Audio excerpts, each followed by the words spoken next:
dengan judul Buaya yang Hilang. Ayat inti diambil dari Matius 18 ayat 12-14. Bagaimana pendapatmu?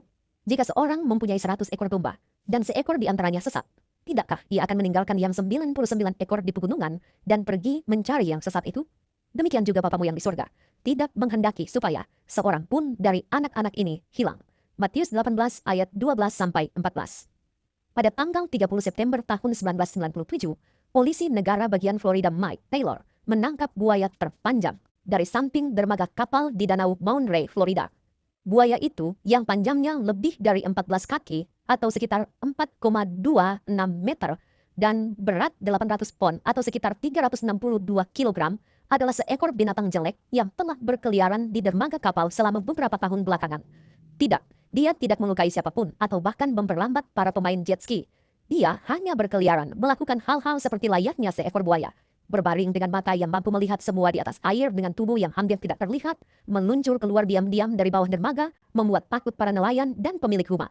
Kehadirannya tentu membuat aktivitas tepi danau menjadi seru. Bayangkan bermain ski di air di Danau Monterey. Anda dapat melakukan perjalanan awal dari dermaga, namun mendarat dengan selamat akan memiliki arti yang benar-benar baru. Dan bagaimana jika monster dapur mencuri ikan air tawar milik Anda yang baru ditangkap? Seorang pun yang suka atau percaya buaya yang lapar. Sebaliknya, domba adalah kumpulan wol yang lembut, menarik untuk diambil wolnya.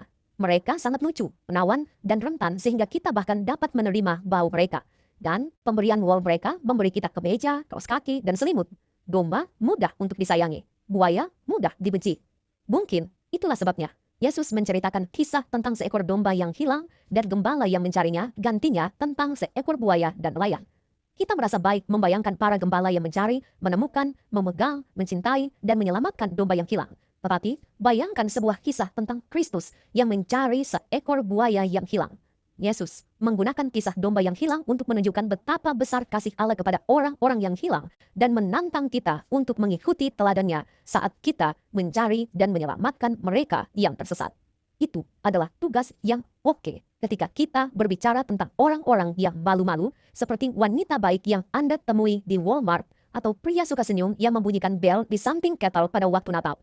Tetapi, apa yang terjadi ketika mencari dan menyelamatkan merujuk kepada manusia aligator? Apakah kita masih bersedia melayani dalam tim penyelamatan Kristus?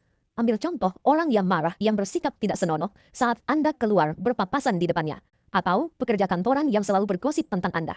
Atau bahkan penipu, penganiaya anak, pengedar narkoba, teroris, pemerkosa, anak-anak yang memakai anting-anting, dan semua hal lain yang sulit kita sukai.